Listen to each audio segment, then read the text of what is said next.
Empezamos viendo el verso 13 de Primera de Juan, capítulo 4. 12, disculpen. Dice, nadie ha visto jamás a Dios. Si nos amamos unos a otros, Dios permanece en nosotros y su amor se ha perfeccionado en nosotros. Eh, Hace una afirmación el apóstol Juan. Dice, a Dios, nadie ha visto jamás a Dios. Hay personas que dicen haber visto a Dios, haberle escuchado, pero también cuando vamos a la palabra de Dios, encontramos personas que dicen haber visto a Dios, pero lo que realmente han visto es una teofanía. Hablamos de teofanía como una aparición visible de Dios. No es Dios mismo porque Dios es espíritu, pero una aparición de Dios. Ah, normalmente hablamos de una aparición de Dios en forma humana. Entonces, lo que se llama una teofanía. Porque esta declaración de Juan aquí y en el Evangelio de Juan dice Dios es espíritu y que nadie ha visto a Dios. Y Juan lo está afirmando aun cuando Jesucristo ha estado presente en este mundo y Jesucristo después de su ascensión y lo han visto ellos y sin embargo aquí afirma Juan que nadie jamás ha visto a Dios. Dice nadie, ni el hombre que haya mantenido una estrecha comunión con Dios, el hombre que haya caminado con Dios, el hombre que ha escuchado la voz de Dios, que ha conversado con Dios, eh, lo que ha visto, lo que ha escuchado es acerca o son palabras de una teofanía, que no es, digamos, Dios manifestándose exactamente como Él es, en toda su plenitud, porque Dios es espíritu, sino una manifestación visible acerca de Dios.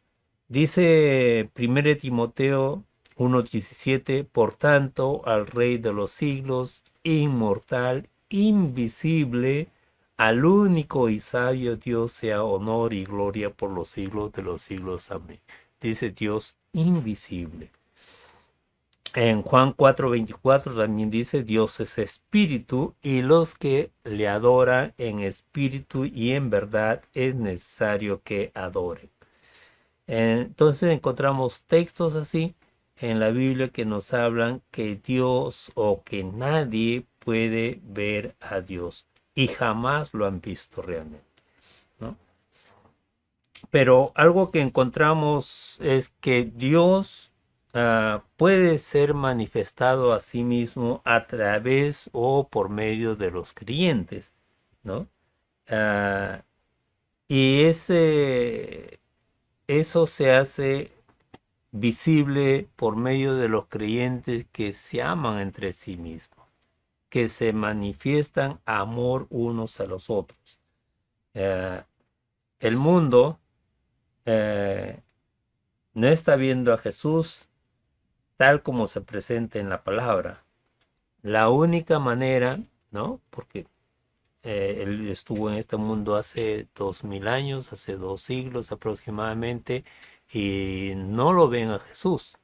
La gente no lo ve a Jesús. La gente lo que ve es al creyente. Entonces el creyente muestra el amor de Dios, muestra a Jesús, muestra a Dios a través de el amor expresado, ¿no? De esa manera el creyente representa a Jesús aquí en la tierra. Ninguno de nosotros realmente ha conocido el amor de Dios,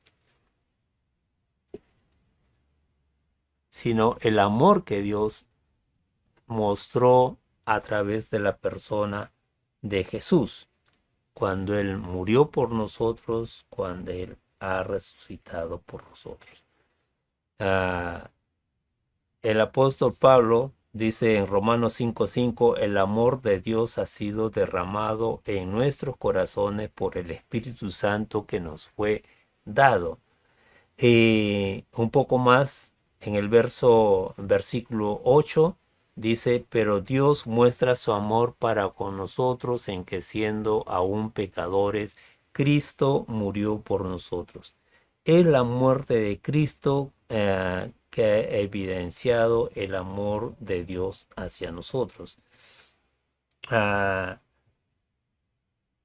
También dice, así que fue Dios que ha venido a buscarnos, Dios buscando al hombre, Dios viniendo al encuentro del hombre, a pesar de nuestros pecados, a pesar de nuestros delitos, a pesar de la forma en que vivíamos apartados de Él o rechazándole a Él, Él vino a buscarnos y más como dice Jesús, a salvarnos, ¿sí? Todo lo que sabemos acerca de Dios, ¿no? En cuanto a Él, lo conocemos en la persona de Cristo.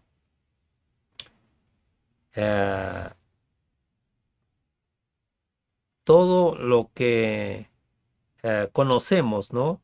Acerca de Dios, lo podemos ver en la persona de Jesucristo.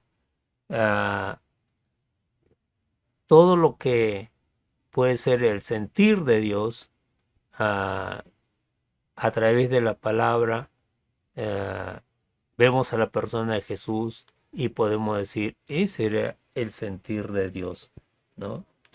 Todo lo que Jesús sintió realmente, podemos decir, es lo que Dios ha sentido en ese momento. Si algo conocemos respecto a Dios actualmente o todo lo que podamos conocer respecto a Dios es a través de Jesucristo, conociéndole a Él a través de su palabra, ¿no? Dice, si nos amamos unos a otros, Dios permanece en nosotros. La evidencia mayor de la presencia de Dios en nosotros es el amor, ¿sí?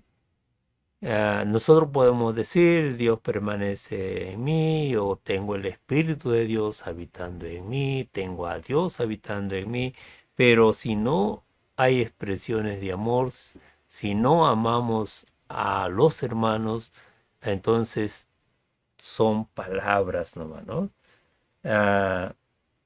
Algunos piensan que la mayor evidencia de la presencia de Dios es el poder. Sanar personas, hacer ciertas cosas,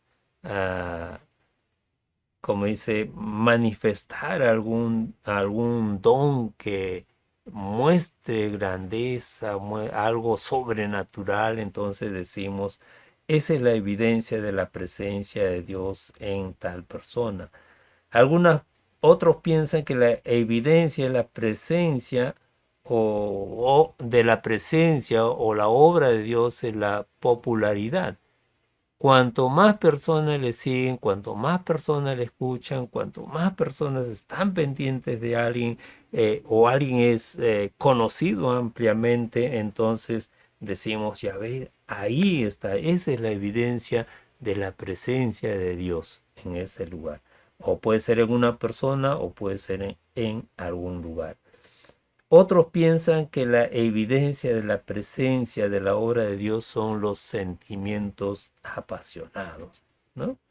Podemos decir cómo ama, cuán amable es, su vida, cómo la expone por otros y cosas que de un momento a otro puede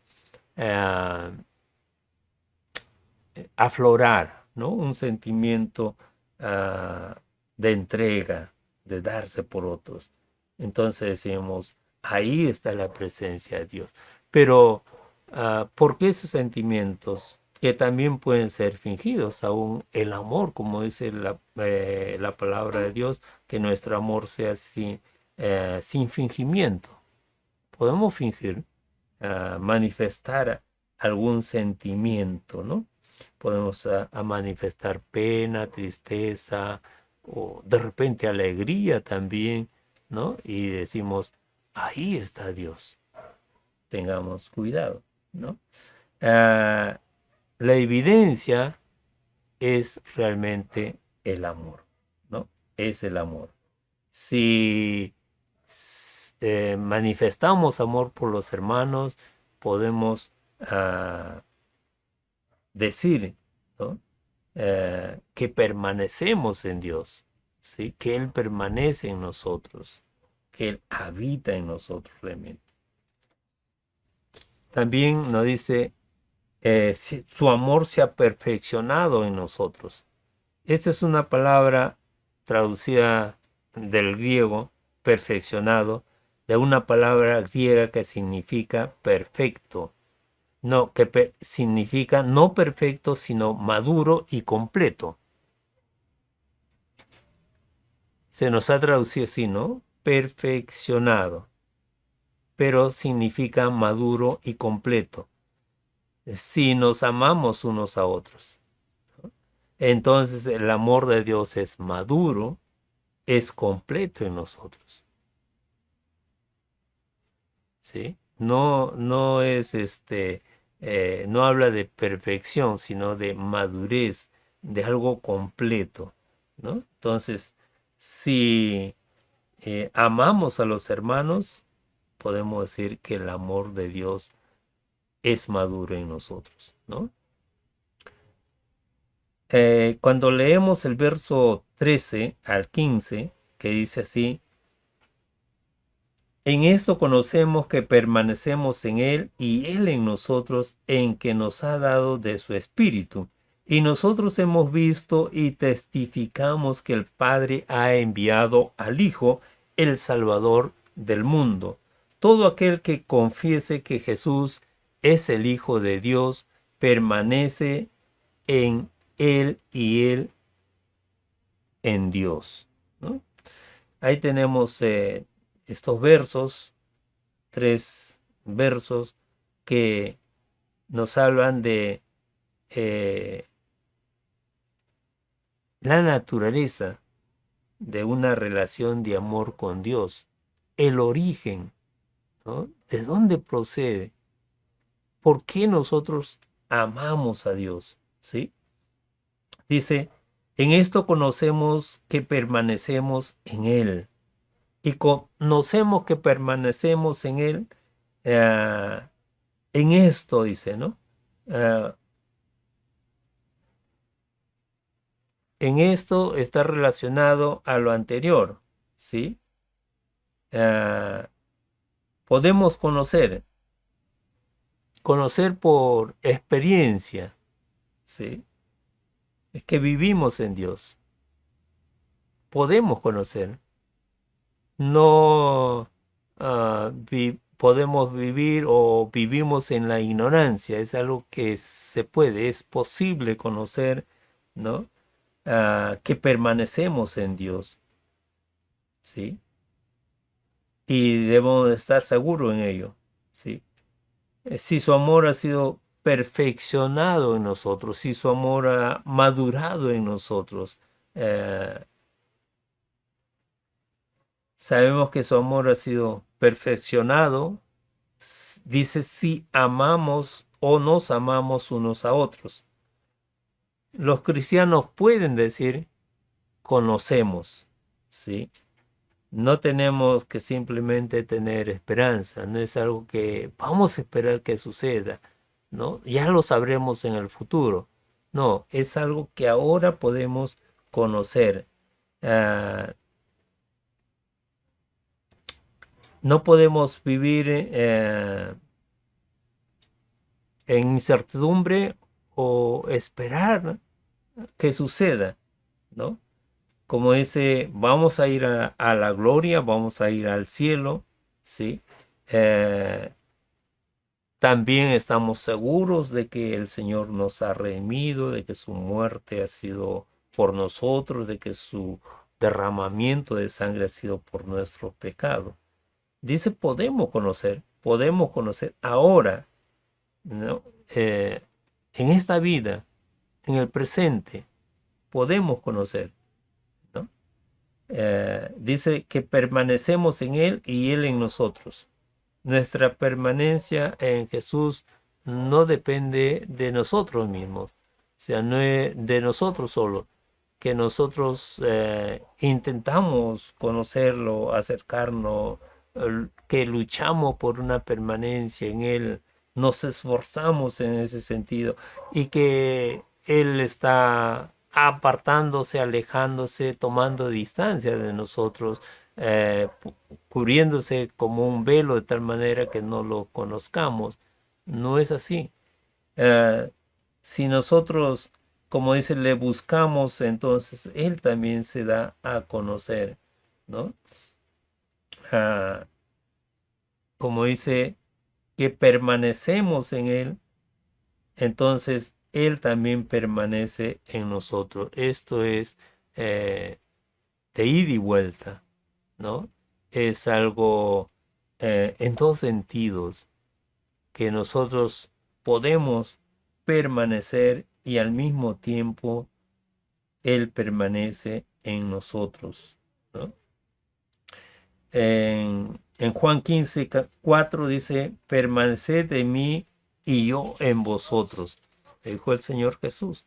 Si nosotros le buscamos, si nosotros permanecemos, si nosotros intentamos conocer más de Él o estudiamos su palabra para conocer más de Él, dice, Él se dará a conocer a nosotros. Él permanece en nosotros, ¿no? Y en Juan 15:7 dice, si permanecéis en mí y mis palabras permanecen en vosotros, ¿no? Entonces, una de las formas de permanecer en el Señor es de que Él vive en nosotros es a través de su palabra, ¿no? Dice, nos ha dado de su espíritu. Eh, Conocemos por eso de que Él nos ha dado su Espíritu, ¿no? El Espíritu Santo en nosotros. Eh, hay situaciones, hay momentos, ¿no?, que podemos ver eso. Primero, que la presencia de Dios en nosotros es la presencia permanente de Jesús, ¿no? El Señor Jesús dice, yo permanezco, yo habito en vosotros, ¿no? Entonces, es algo permanente, no es algo que viene.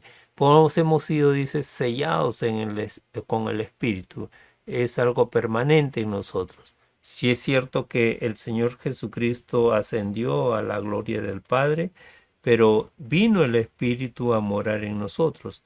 Y ese es el Espíritu de Dios, ¿sí? Podemos decir Jesús habitando en nosotros también, ¿no? La presencia de su Espíritu en la forma que Él permanece en nosotros, ¿sí? Eso hay que tenerlo por seguro. En segundo lugar, es el testimonio del Espíritu Santo dentro de nosotros que nos permite conocer que permanecemos en Él. Eso es algo asombroso para nosotros, ¿no? De que Dios nos haya dado su Espíritu y de que el Espíritu de Dios trabaja en nuestro interior, y una de las cosas que hace es que nos permite conocer que permanecemos en Él, ¿sí?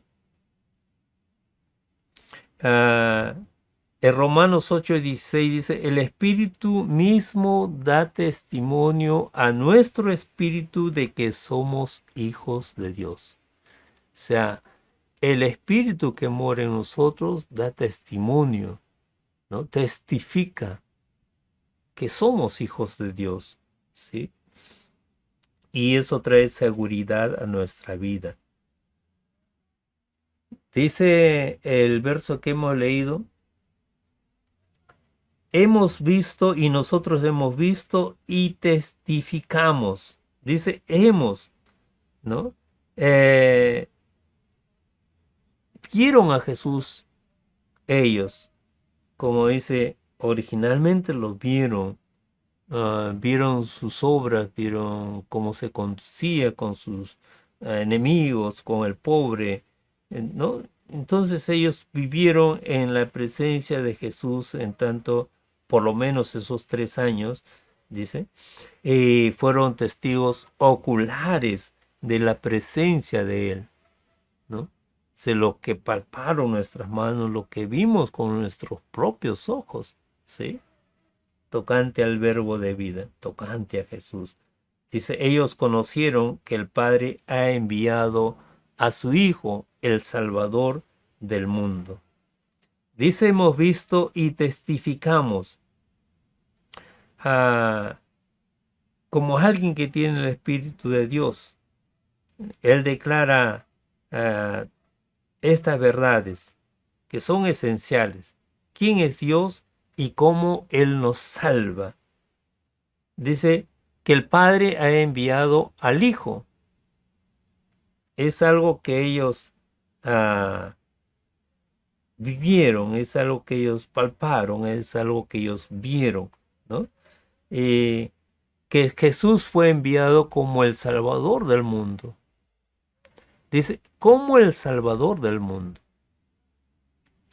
Él vino a buscar y dice, y a salvar lo que se había perdido. Él vino a reconciliarnos con Dios. Él vino a traer la paz con Dios. Él vino a poner gozo en nuestra vida, la dicha de que estábamos perdonados, de saber que Dios nos perdonó, que nada nos separaba con Él, ¿no? Entonces, también es conocer y comprender que Jesús es el fundamento para permanecer en Él. Dice, todo aquel que confiesa que Jesús es el Hijo de Dios, permanece en Él y Dios en Él. Permanece en Él y Él en Dios, ¿no? Dice, todo aquel que confiesa. No es suficiente conocer acerca de Jesús, de quién es Él, ¿sí? Dice este texto, debemos de confesar la verdad. Cuando vemos esta palabra de confesar, dice, es estar de acuerdo con. En este caso es estar de acuerdo con Dios. Yo estoy de acuerdo con Dios respecto a Jesús. Él es el Salvador. Él es el que viene del cielo, el que desciende del cielo. Es el que muere, el que derrama su sangre por mis pecados. En Él tengo vida eterna. En Él tengo la potestad de ser hecho hijo de Dios. En Él soy perdonado, justificado. Entonces, es lo que el Padre dice respecto a Jesús. Y esto de confesar es estar de acuerdo con ello, con Dios. Yo puedo hablar muchas cosas respecto a Jesús y no estar de acuerdo con Dios. Puedo decir, sí, Él es un buen hombre, Él ha sido perfeccionado, ¿no? Tuvo, como dice, fue moralmente bueno, éticamente bueno, entonces es digno de imitar, es un revolucionario y hay que seguirlo, ¿no? Y ver esa parte donde él responde a la clase alta, a la clase acomodada, y entonces ya, ¿no? o ver esa parte de que Él obra a favor de los necesitados, de los pobres de este mundo, y ya. Y se tuvo compasión de la gente porque estaba, ¿no? Desamparada. Entonces, ya, voy a hacer esto, voy a ser como Jesús, ¿no? Pero dice, debemos de estar de acuerdo con Dios. Si estas cosas está de acuerdo con Dios, eso es lo que Dios dice respecto a Jesús, o qué más hay, ¿no? Puede ser que sí, Jesús ah, muestra estos aspectos, estas características, pero es eso a lo cual vino. Él mismo dice, el Hijo del Hombre vino a buscar y a salvar lo que se había perdido. Que en él se cumplió lo que nos decía las profecías, ¿sí? Que él viene del cielo, no es hombre nomás, es Dios, ¿sí? Dios con nosotros, como dice su nombre, Emanuel, ¿no? Entonces, tenemos que estar de acuerdo con Dios. Debemos de estar de acuerdo con Dios acerca de quién es Jesús. De tal manera que podemos descubrir acerca de lo que Dios dice respecto a Jesús. Y eso para nosotros en este tiempo es ir a la palabra de Dios. No hay otra cosa. Se escriben libros, se dicen cosas, pero que muchas veces está, como dice, negando lo que dice la palabra de Dios o presentando a otro Jesús. De esa manera puedes saber si estar de acuerdo con ello, ¿no? Dios exige que realmente estemos de acuerdo con Él, ¿no? No pensamos eso de confesar, yo confieso una cosa, yo confieso. La palabra aquí confesar es estar de acuerdo con Dios, ¿sí? Respecto a Jesús. Juan ha escrito realmente mucho sobre el amor, ¿no? Y él también escribe sobre la verdad, no ignora esto, ¿no? Y él nos dice, no es suficiente que tengamos un tipo de amor, ¿no? Sino que confesemos que Jesús es el Hijo de Dios. A veces podemos mostrar amor, podemos desprendernos de cosas, pero aquí Juan está diciendo, tenemos que confesar. ¿Y qué debemos de confesar? Que Jesús es el Hijo de Dios. Si no creemos esto, entonces estamos negando también nuestra salvación, ¿no? El no creer que Jesús ha venido de Dios, que ha sido enviado por Dios, ¿sí?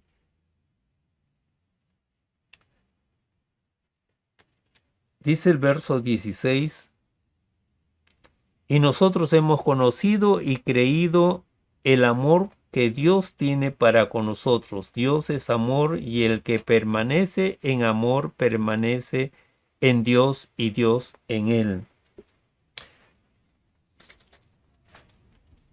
Dice, y nosotros hemos conocido y creído el amor que Dios tiene para con nosotros, ¿no? Aquí lo que nosotros vemos es cuánto Dios nos ama, ¿no? Somos llamados a tomar, como dice, el amor de Dios, la gracia que Dios da, conocerlo por experiencia y creerlo, ¿sí? Creerlo, ¿no? De eso se trata la comunión con Dios, una experiencia con Dios y también algo que debemos de creer. Dice, hemos conocido, ¿no? Conocieron a Jesús, hemos creído el amor que Dios tiene para con nosotros. Estando Jesús aquí, como dice, ellos lo vieron, ellos lo escucharon, experimentaron todo respecto a Jesús, ¿sí? Y cómo Jesús los amaba, dice, los amó hasta el fin, ¿no? Pero también tienen que creer, ¿no? Que Él era el Hijo de Dios. Él era la manifestación al mundo del amor de Dios, ¿sí?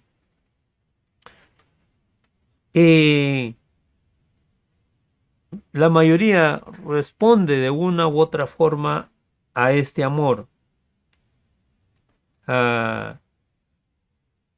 Algunos piensan que por lo que son sabios, de una posición acomodada, como inteligentes, bondadosos, que Dios los ama, que ellos tienen algo por lo cual son receptores del amor de Dios, ¿sí?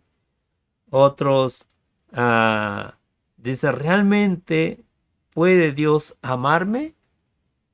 Hay gente que tiene duda. Dice, como yo soy, con las cosas que hago, cómo vivo, con la forma de vida que llevo, ¿es posible que Dios me ame?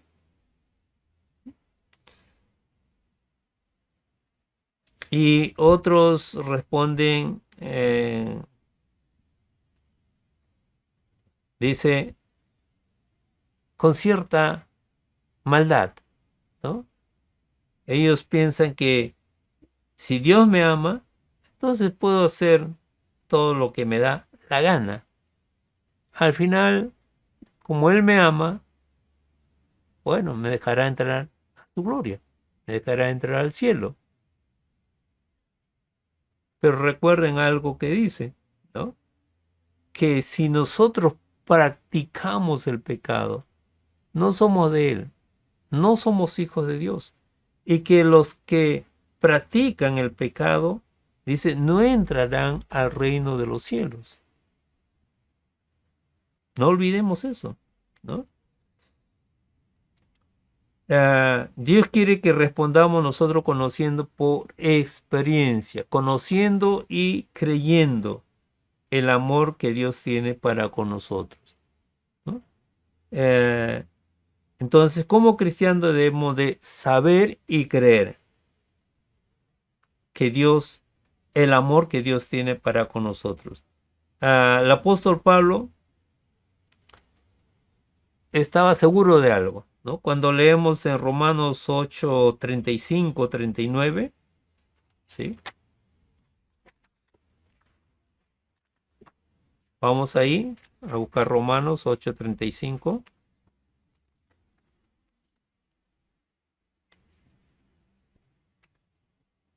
Dice, ¿quién nos separará del amor de Cristo? ¿Tribulación o angustia o persecución o hambre o desnudez o peligro o espada? Como está escrito, por causa de ti somos muertos todo el tiempo, somos contados como ovejas del matadero. Entonces dice, ¿qué nos podrá apartar del amor de Dios? Para él no había nada que lo aparte de ese amor, ¿no? Eso era algo que él sabía, algo que él creía, ¿no? Sabía lo que Dios había hecho por él a través de Jesucristo. Y él creyó que Jesucristo era la manifestación del amor de Dios. Dice que Cristo, que Dios nos amó aún cuando éramos pecadores, ¿no? Cuando éramos indignos, dice, Él nos amó. El que permanece en amor, permanece en Dios y Dios en Él, ¿no? Dice la palabra. Hay una relación de reciprocidad. Dice, permanece en Dios y Dios en él. ¿Sí? Hay una unidad, podemos decir, ¿no? Que se han juntado y se mezclan, ¿no? Y hay una reciprocidad, podemos decir. En el verso 17, 18, dice, en esto se ha perfeccionado el amor en nosotros, para que tengamos confianza en el día del juicio, pues como Él es, así somos nosotros en este mundo. En el amor no hay temor, sino que el perfecto amor echa fuera el temor, porque el temor lleva en sí castigo, de donde el que teme no ha sido perfeccionado en el amor. Dice, se ha perfeccionado el amor, ¿no? Y aquí vemos una palabra que lo hemos visto antes, dice, nos habla de madurez, de plenitud, ¿no? Entonces, de un amor perfectamente pleno, ¿no? Un amor maduro. Entonces, dice, ¿qué va a suceder en el día del juicio? Nosotros sabemos a través de las escrituras lo que va a suceder en el día del juicio. Dice, todo hombre, toda mujer un día estará ante el trono de Dios.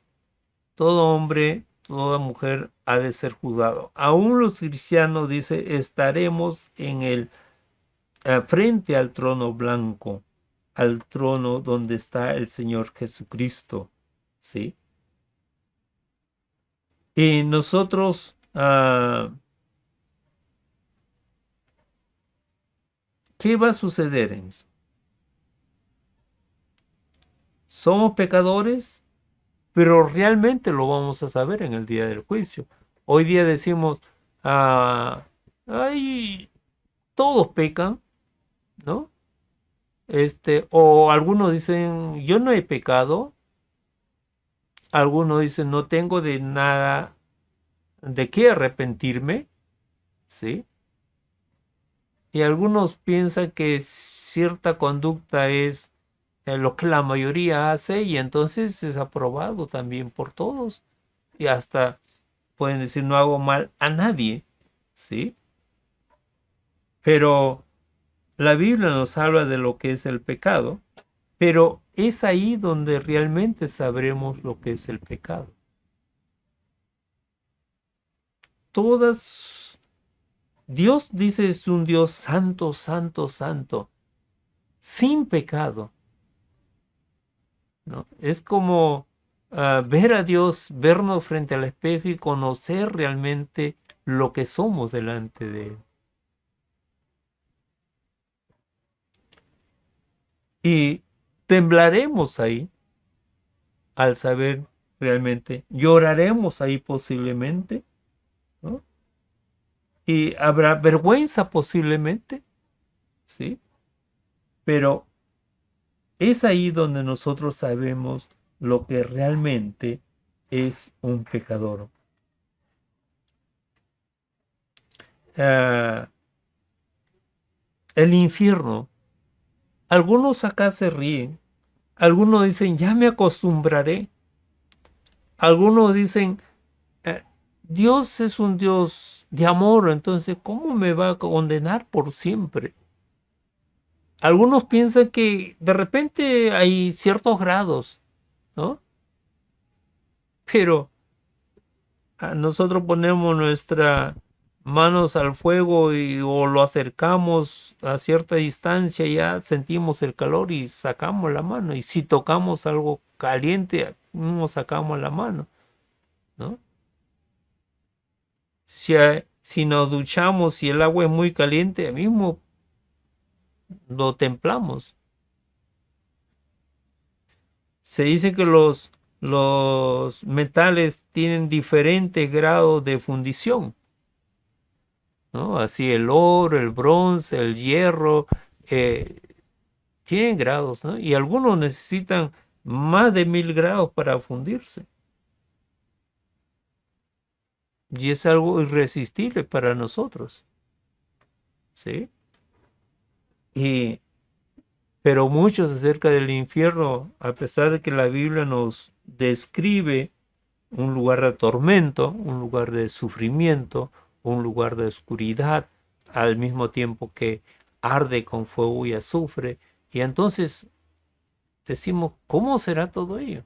Pero ahí en el día del juicio realmente sabremos lo que es el infierno. ¿Sí? En el día del juicio sabremos esa realidad, ¿no? Acerca de el infierno. ¿Sí? Ahora nos reímos, nos burlamos de repente, ¿no? Y que el día del juicio también sabremos que las mejores personas que hayamos conocido van al infierno. Como dice el Señor Jesucristo, ¿no? Separa, dice, ¿no? Y unos son enviados al infierno, preparado para el diablo y sus ángeles, y otros al gozo de su Señor. Y dentro de los que van al infierno encontraremos o veremos personas que sí tuvieron buena conducta, ¿no? O eran buena gente, ¿sí? Pero rechazaron lo que el Señor mostró o demostró o evidenció su amor en la persona de Jesucristo, y que su voluntad era que veamos y creamos a aquel que él había enviado, que es Jesús, y que solo en Jesús tenemos vida eterna. ¿Sí?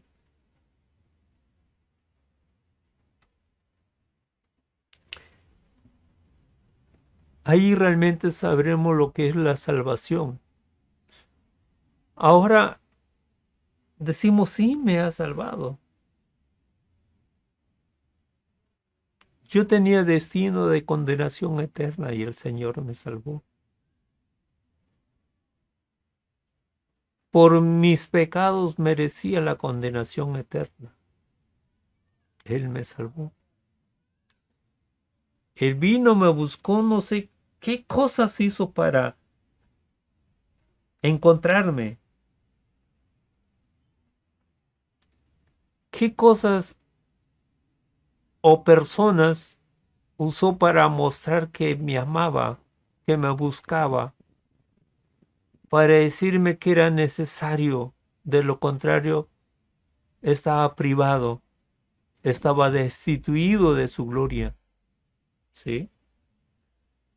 Ahí sabremos realmente de qué nos ha salvado el Señor en el día del juicio.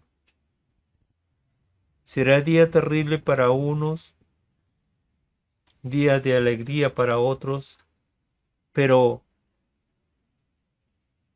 aquí decimos, bueno, yo he sido salvo, y no nos ocupamos de la salvación de otros.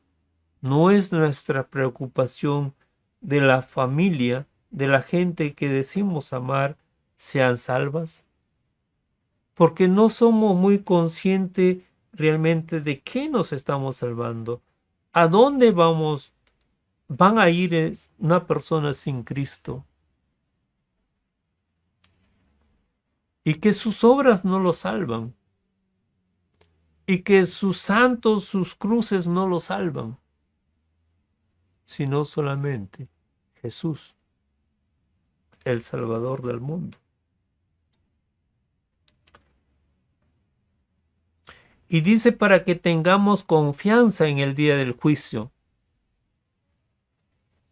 Y esto es la obra de Dios. Dice que el que pensó, el que inició la buena obra en nosotros, dice, la va a culminar. Y dentro de esa obra en nosotros, no es solamente que dejemos de hacer ciertas cosas, que vivamos una vida diferente, sino más allá, que nosotros tengamos seguridad, plena confianza para aquel día cuando estemos en su presencia. Y eso nos lleva a vivir también la vida presente en forma diferente, ¿no? Si yo confío en el Señor ah, para el día del juicio, entonces eso me lleva a vivir una vida diferente acá. A hablar a las personas respecto a Cristo, o respecto a la condenación que les aguarda, al arrepentimiento, a nacer de nuevo, a ser un hijo de Dios, a que no haya nada que ellos les condene porque han aceptado el sacrificio de Cristo, han aceptado que Jesús es el Salvador de ellos.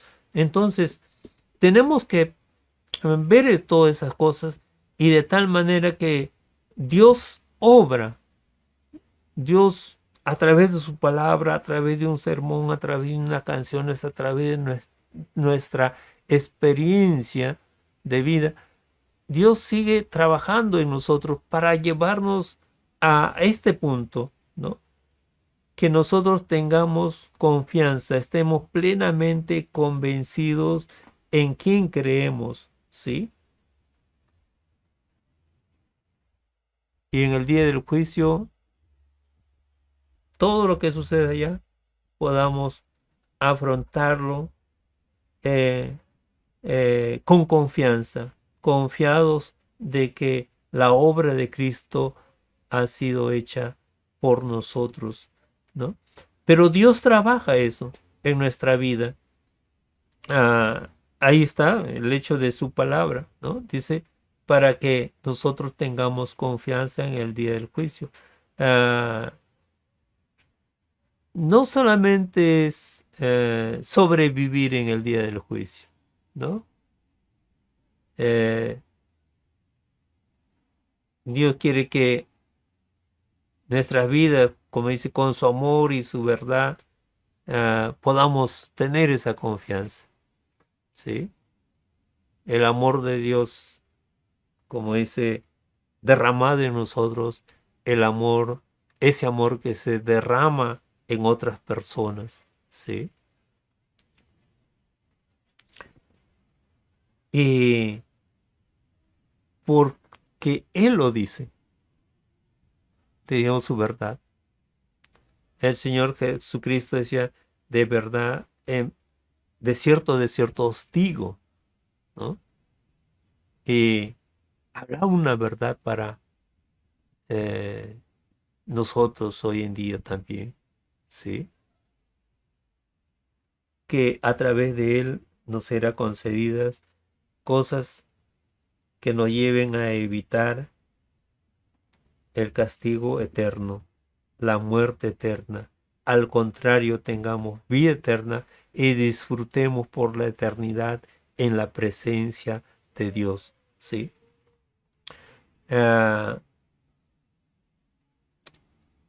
Un día todos realmente estaremos ante el trono de Dios.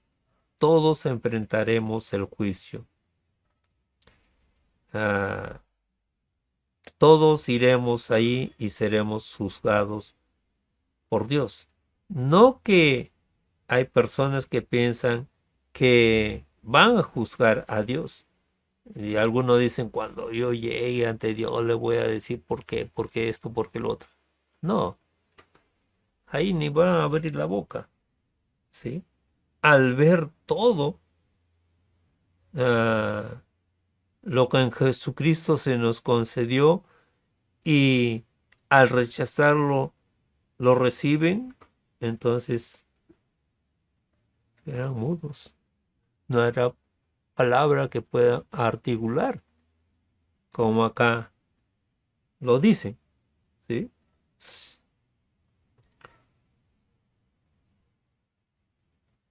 Entonces, dice, para que tengamos confianza en el día del juicio. Ah, podemos pensar en Jesús teniendo confianza en el día del juicio. teniendo confianza respecto a lo que Él ha hecho con nosotros, que le hemos aceptado, le hemos seguido, nos hemos esforzado vivir en santidad, una vida agradable a Dios, ¿no? Y una vida de obediencia a Dios, amando a nuestro prójimo, ¿sí? Dice Jesús teniendo confianza, y dice, tal cual es Jesús, somos nosotros. Entonces podemos vivir que en ese momento podemos tener confianza de que Él nos ha librado, de que Él nos ha salvado, de al ver todo en su magnitud, podemos decir, gracias Señor por tu misericordia con nosotros, ¿no? Gracias Señor de lo que me has librado. Y gracias porque fuiste a mi encuentro, ¿sí? Gracias por tu obra en nuestra vida, en nuestra familia. Gracias, Señor.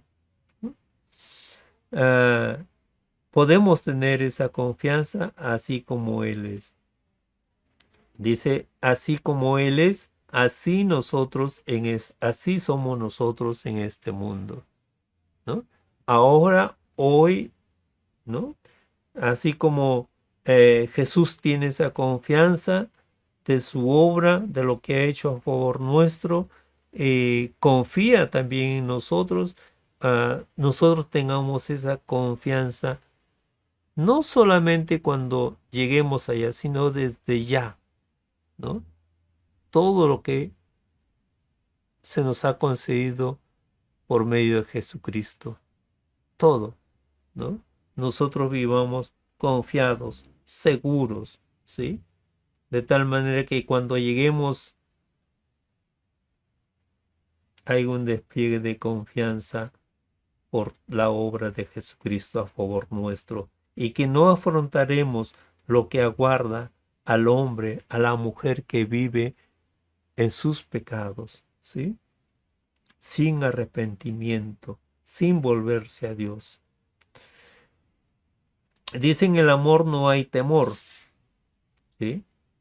No hablamos de como dice, no significa esto que no nos gocemos, que no nos encogemos de miedo ante Dios, ¿no? Sino dice,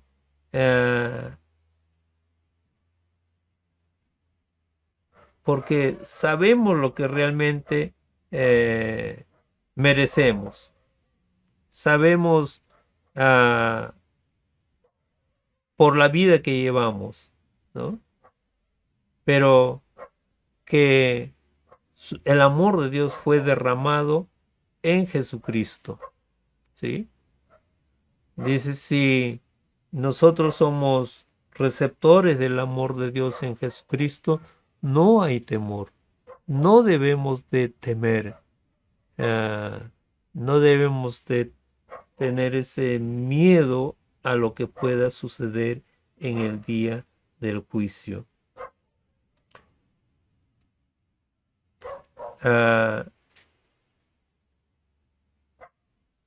El temor del cual nos está escribiendo aquí Juan, dice, no es la reverencia apropiada que todos deberíamos de tener de Dios, sino el tipo de temor que lleva castigo, ¿sí? Todos debemos de reverenciar a Dios, todos deberíamos, ¿sí? Pero aquí nos está hablando de aquel temor que lleva en sí castigo, que nos hace, como dice, la vida es difícil, ¿no? Que el gozo lo perdemos, ¿sí? Que perdemos la confianza también delante de Dios, que nos asaltan las dudas, ¿no? ¿Qué va a pasar en el futuro? Si realmente he sido perdonado, si realmente soy un hijo de Dios, ¿no? Algo que nos lleva de repente a sentirnos mal, como dice, muertos en vida, ¿sí? Ese temor, ¿no? Lo cual debe ser quitado. No debemos de vivir así. Dice, el que teme no ha sido perfeccionado en el amor. Hay algo que falta en nuestra vida si estamos viviendo de esa forma, ¿no? Y si no hay cielo, y si Cristo no viene por mí, y si realmente no he sido un hijo de Dios, o si realmente no he sido perdonado, si la sangre derramada de Jesucristo no borra mis pecados, si no podemos vivir así. Hablamos de ese temor. Pero dice, eh, eso es a raíz de que el amor de Dios no ha sido perfeccionado, no hemos madurado en el amor de Dios, ¿sí? Todavía tenemos rencillas, todavía enemistades, ciertas reacciones, no nos interesa el hermano, no somos amables, no somos tratables con el hermano, la hermana, solamente queremos sacarle provecho, solamente queremos usarlo para nuestro beneficio, hacemos o mostramos cierta actitud amorosa y realmente no es así. Como dice la palabra de Dios, fingimos amar a las personas, pero no es así. Entonces, dice, no ha sido perfeccionado el amor en nosotros.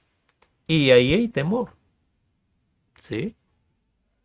Hay momentos que vienen las dudas, los temores, ¿no? De enfrentar ese juicio y realmente no haber sido salvos de repente, ¿sí?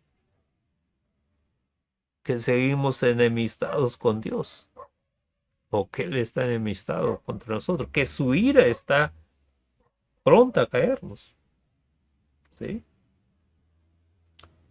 Pero si somos perfeccionados, entonces amamos a los hermanos, ¿sí? Entonces, el amor a los hermanos, al hermano, evidencia el amor de Dios, evidencia que permanecemos en Dios, evidencia de que somos hijos de Dios, evidencia de que hemos sido salvos, ¿sí? De que su espíritu habla en nuestro espíritu, de que somos hijos de Dios, de que Él vive en nosotros y Él permanece en nosotros.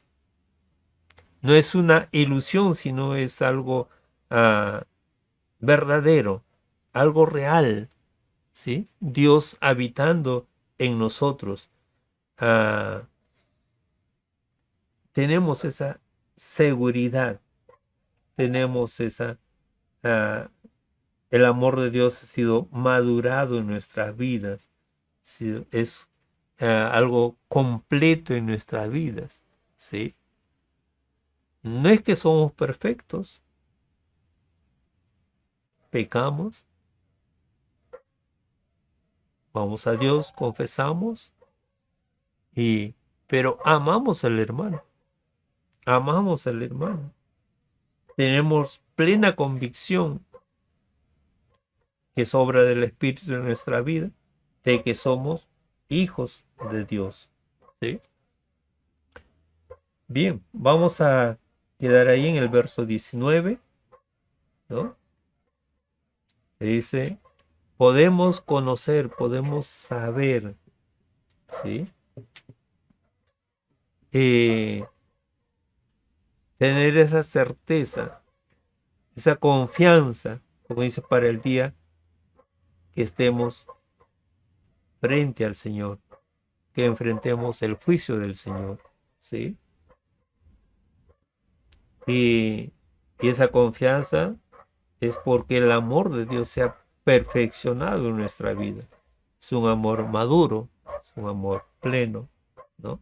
Que se manifiesta o se evidencia en el trato o en favorecimiento de nuestro hermano, ¿sí? Oramos. Padre amado, te damos gracias. Nos gozamos, Señor, en el hecho de que hoy podemos saber, Señor, tener seguridad, Padre, no temer a aquel momento que enfrentemos el juicio de tu parte, Señor, sino que vivamos confiados también en este tiempo, que tengamos tranquilidad, podamos pensar en agradarte, en trabajar, en guardar tus mandamientos y, Padre, no desviarnos, no seguir la corriente de este mundo, no pensar como el mundo sin ti, Dios. Gracias te damos, Señor. Nos buscaste, nos encontraste y has hecho tu obra grande a nuestro favor. Estamos plenamente convencidos acerca de lo que tú dices respecto a Jesús en tu palabra. A través de ella conocemos, Señora, a nuestro Salvador, a nuestro Señor. Y es conocerte a ti, como Él dijo, Padre. Y es que Juan nos dice, jamás, nadie jamás te ha visto. Tú te has dado a conocer a nosotros en la persona de Jesucristo. Gracias, Padre amado. En el nombre de Jesús. Amén. Bien, entonces nos vemos agradeciendo a Dios por el tiempo que nos ha concedido y nos vemos para seguir viendo este libro precioso, ¿no? Hay cosas que nos dan certeza de que quiénes somos, ¿no? Y en repetida ocasión, en formas diferentes, nos va diciendo si somos hijos de Dios, ¿no? Debemos de vivir de una forma. Hay evidencias que nos llevan a saber, a confiar en nuestra relación con Dios. Nos vemos en la próxima.